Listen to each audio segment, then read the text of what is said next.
যে জনাব রুহুল কুদ্দুস কাজল আওয়ামী লীগ সরকারের সময় তারেক রহমান বাংলাদেশে আসেননি, রাজনৈতিক বাস্তবতা ছিল, কিন্তু 5 আগস্টের পরও তিনি ফেরেননি।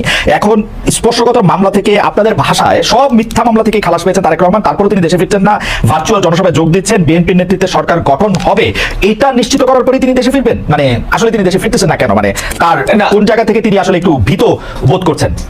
দেখুন, আমার মনে হয় প্রথম কথা হচ্ছে যে আপনি যে প্রস্তুতি করেছেন অনেকটা ব্যক্তিকেন্দ্রিক প্রশ্ন। তো আসলে আপনি জানেন না, পার্টি প্রধান তো শুধু ব্যক্তি না, উনি তো ইনস্টিটিউশন।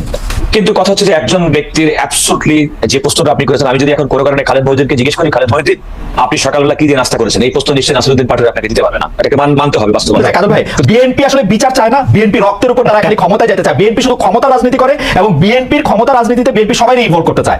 আমি নাসিরউদ্দিন পাটোয়ারি আমি পাটোয়ারির সাথে আরেকটু কথা বলবো, আপনি যদি মাঝখানে একটু কথা বলে নিতেন। খালেদ, আমি শুধুমাত্র নাসিরউদ্দিন পাটোয়ারি তো আমার বয়সে অনেক তরুণ, সে কারণে তার সমস্ত কথার অনেকটা পরামর্শ নেবেন না। আমার মনে হয় নাসিরউদ্দিন পাটোয়ারির বক্তব্যের মধ্যে একটা বিএনপিকে প্রতিপক্ষ করে তিনি বক্তব্য রাখছেন, এটা আমার মনে হয় ঠিক হবে না। এই কারণে ঠিক হবে না, আপনি দেখেন এই আন্দোলনে 2000 নেতাকর্মী যদি এই মানে ছাত্র জনতা যদি হত্যা হয়ে থাকে, বিএনপির পক্ষ থেকে সুনির্দিষ্টভাবে 422 জন তাদের নেতাকর্মীর তালিকা দেওয়া হয়েছে যারা এই জুলাই আগস্ট বিপ্লবে তাদের নিহত হয়েছেন। হাজার হাজার ব্যক্তি তো আহত হয়েছেন, এমন ব্যক্তি তো আছেন। সবচেয়ে বড় কথা, বিগত 15 বছর হাসিনা বিরোধী আন্দোলন করতে গিয়ে 50 লক্ষাধিক মানুষ রাজনৈতিক মামলায়, মিথ্যা মামলায় মানে গ্রেফতার হয়েছেন। কিন্তু কাজল ভাই, ফ্যাক্ট রিমেন্স হাসিনাকে সরাইছে ছাত্ররাই। বিএনপি পারে না, লিফলেট দিয়েছে 28 অক্টোবরে প্রত্যেকটা লিফলেট দিয়েছে, দেখছি আমি ইলেকশনের সময় দেশে গেছিলাম। আমি দেখেন, আমি সেক্ষেত্রে নাসিরউদ্দিন পাটোয়ারির একটা কথা, এটা কিন্তু কনসার্টেড কোনো একটা আন্দোলনের সফল পরিণতি ছিল না। দীর্ঘদিন হাসিনার বিরুদ্ধে মানুষের ক্ষোভ, বঞ্চনা, খুন, গুম, নির্যাতনের বিরুদ্ধে মানুষের ফুসে ওঠা ভিতরে অগ্নিগর্ভ, তার একটা স্ফুরণ ঘটেছে মাত্র 5 আগস্টের মাধ্যমে। ছাত্ররা শেষ মুহূর্তে এসে ফোর ফ্রন্টে থেকে সেই বিস্ফোরণের আমি বলি জুলাই আগস্টের 5 তারিখ থেকে বা 1 জুলাই থেকে ওরা যদি মইরা গিয়ে দাঁড়ায় না থাকতো, তাহলে আজকে আপনারা ক্ষমতায় যাওয়ার এই স্বপ্ন দেখতেন না। খালেদ প্লিজ, আমি এই স্পিডটার সঙ্গে বিন্দু মাত্র, আপনি আমাকে প্লিজ মিসকোট করেন।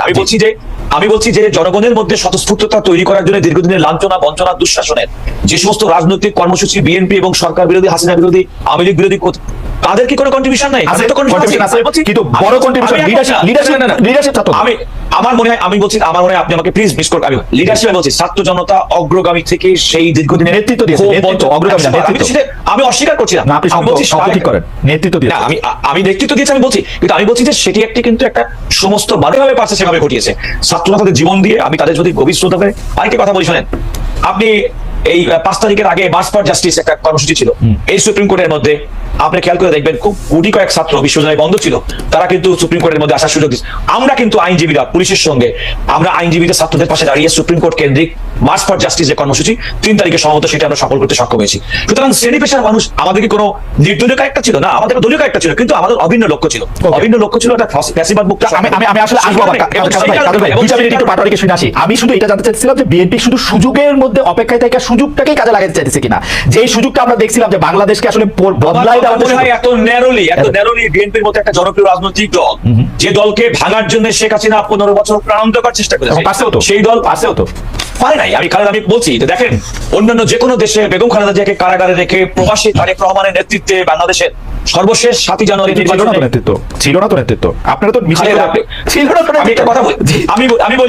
আমি বলি বিএনপি এত বড় একটা বিশাল রাজনৈতিক দল, আপনি যদি আইডেন্টিফাই করতে চান যে আপনি অমুককে দেখি না অমুককে দেখি নাই, তাহলে দীর্ঘদিনের পাটোয়ারির সাথে কথা বলি। আমি শুধু এই কথাটা বলে রাখি, 28 অক্টোবর এত বড় একটা সমাবেশের মধ্যে থেকে 2023 28 অক্টোবর এত বড় সমাবেশের মধ্যে একটা সাউন্ড গ্রেনেড একটা ইয়াতে কিন্তু বিএনপি সরে গেছিল। আমরা আসতেছি আপনার কাছে বেরেস্টার কাজল, আমরা আসতেছি। আমরা এই জায়গাটার মধ্যে থেকে একটু যেন নাসিরউদ্দিন পাটোয়ারিকে একটু শুনতে চাই। যেন নাসিরউদ্দিন পাটোয়ারি, আপনারা আওয়ামী লীগের যে বয়ান, মুক্তিযুদ্ধ নিয়ে, চেতনা নিয়ে বা অন্য কোনো কিছু নিয়ে, সেইটাই আপনারা প্রতিষ্ঠিত করতে চাইতেছেন কিনা যে আসলে মানে ওগুলি আওয়ামী লীগের সম্পত্তি। এবং আমি ব্যারিস্টার ফুয়াদের কথা বলতে চাই যে বিজয় দিবস মানি না, দরকার নাই, নতুন বিজয় দিবস খুঁজি, জাতীয় সঙ্গীত চেঞ্জ করি, জয় বাংলা ভালো না।